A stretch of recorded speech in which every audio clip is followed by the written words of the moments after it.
This video is for you if you've ever eaten what seemed like a perfectly clean dinner and then noticed a jump in your blood sugar levels. It is neither unlucky nor evidence that carbs are harmful.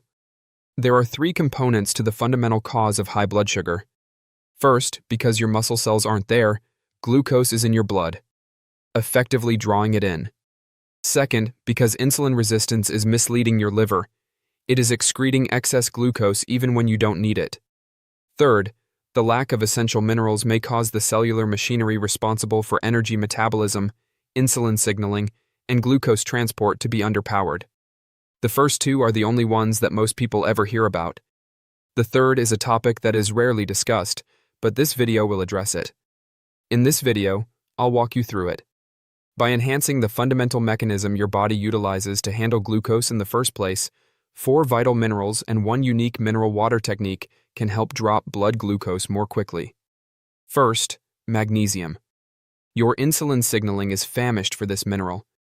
If there is one mineral that appears frequently in discussions about blood sugar, this one is it. In the human body, magnesium is involved in more than 300 enzymatic processes, such as those that produce energy, transport glucose, and signal insulin. Additionally, the majority of individuals don't receive enough of it. Here's a simple method to visualize the situation. The secret is your cell receptors and insulin. The lock's internal lubricant, magnesium, allows it to rotate smoothly even in the absence of sufficient magnesium. Even when insulin arrives on schedule, the lock becomes scratchy, sticky, and unresponsive. This is supported by the research. 2021. Meta-analysis and systematic review of randomized controlled double-blind studies examined the effects of oral magnesium supplementation versus a placebo in individuals with diabetes and those at high risk. Supplementing with magnesium enhanced glucose and insulin sensitivity markers in high-risk individuals and decreased fasting plasma glucose in diabetics. This mineral is not a wellness global bonus. It is a component of the actual metabolic wiring, and glucose control occurs when that wiring is frayed. This is the point that most people miss. It gets noisier now. Root beans, lentils, leafy greens, oats, intact whole grains, fruits, and starchy vegetables are among the foods high in magnesium that improve insulin resistance. These foods enhance insulin sensitivity by combining fiber, water, phytonutrients, and minerals, not because any one of them is miraculous, but over time, and this is crucial, magnesium aids the engine. The road is not cleared by it. Reducing the amount of fat in muscle and liver cells clears the path. The deeper solution is that the system is supported by minerals. They don't take the place of the system. The second item on this list is chromium, an underappreciated mineral that may help people respond better to insulin. Although it doesn't receive the attention it merits, the study on it is quite fascinating.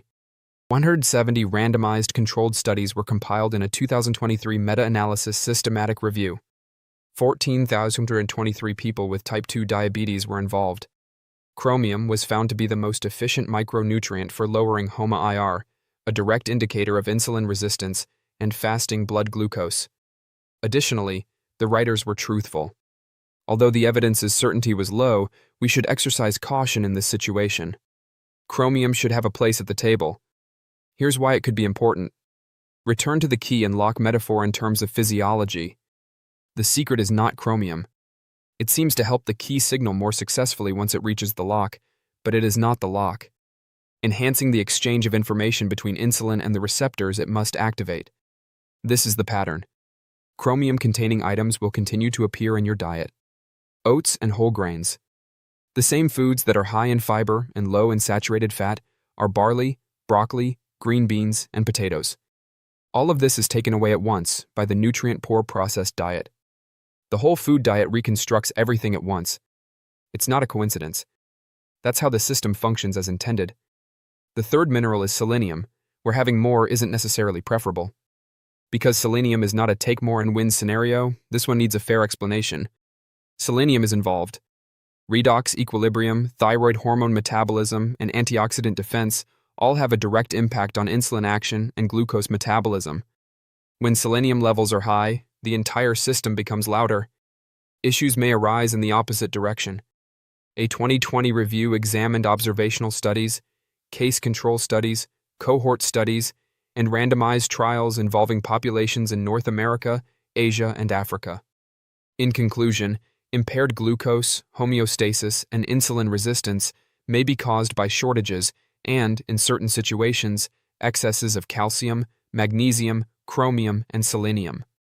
To put it another way, your body needs the proper amount rather than the maximum. This is the portion that most folks don't hear. Dietary minerals and trace elements were discussed in a 2021 review on micronutrients, gut flora, and blood glucose, endocrine regulation of glucose metabolism, cellular glucose transport, gut microbiota composition, and gut barrier function. Eating a whole food diet high in fiber and low in fat not only feeds you, but it also shapes your metabolic environment. Hormone signaling, oxidative stress, inflammation, and the gut all contribute to insulin sensitivity. Minerals are not distinct from that ecosystem. Rather, they are a part of it. Legumes, whole grains, mushrooms, and other plant foods are good sources of selenium without turning into a supplement experiment. The amount of selenium fluctuates depending on the soil. Adequacy, not excess, is the aim. With selenium, that distinction is more important than nearly. Calcium, number 4, is a member of the symphony rather than the main attraction. Although calcium is involved, most people only consider it in relation to bones, muscle contraction, cell communication, and pancreatic insulin production. Here's why it was included on this list. In a cross-sectional study conducted in 2024, 110 non-obese women and 90 obese women were compared. Significantly reduced magnesium levels and greater fasting blood glucose were seen in the obese group. Although the two groups' levels of phosphorus and calcium were comparable, this discovery is more convincing for magnesium than calcium as a direct differentiator, but it still shows something significant. Dysregulation of glucose does not occur alone. It travels with more significant changes in cellular function, metabolic health, and mineral status. Join our diabetes health community and take control of your health with confidence. By hitting subscribe and like, you'll receive daily, easy-to-follow health solutions focused on blood sugar control, healthy habits, and long-term wellness.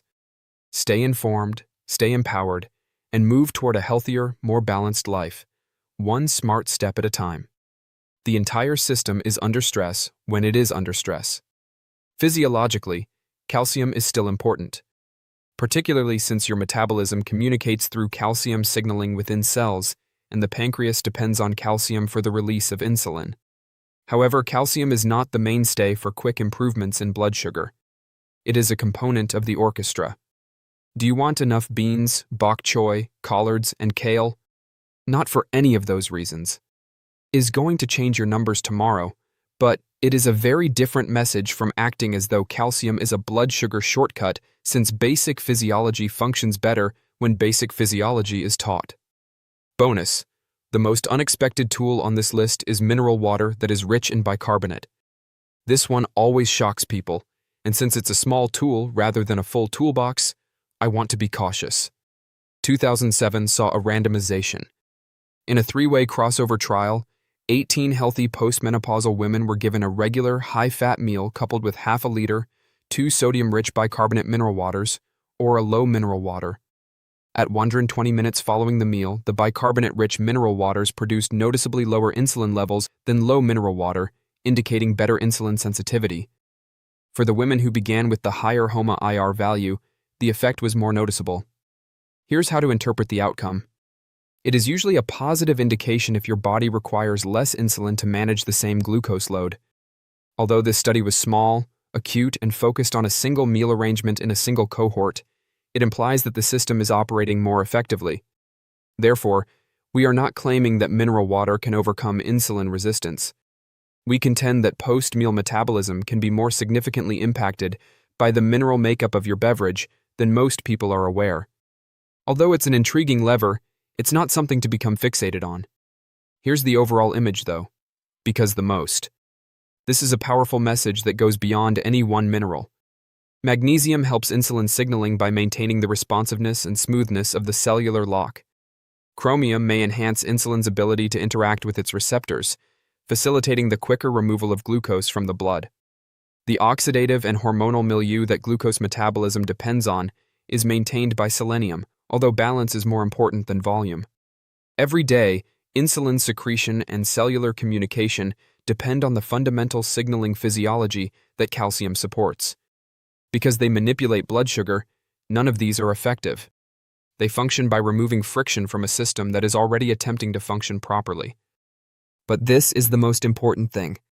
Any stack of supplements is inferior to a whole food diet rich in minerals, because it simultaneously lowers the factors that promote insulin resistance and provides your body with the raw materials it requires. This entails using oats in place of sugary pastries and beans in place of processed snacks. Instead of low-carb commercial goods, use potatoes and sweet potatoes. Fruit rather than worry. Again, by repairing the equipment that breaks down carbohydrates, you can develop a metabolism that can handle them.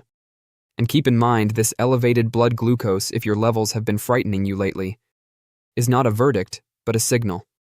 Once you get the meaning of that signal, you may react with strategy rather than panic, since it is information.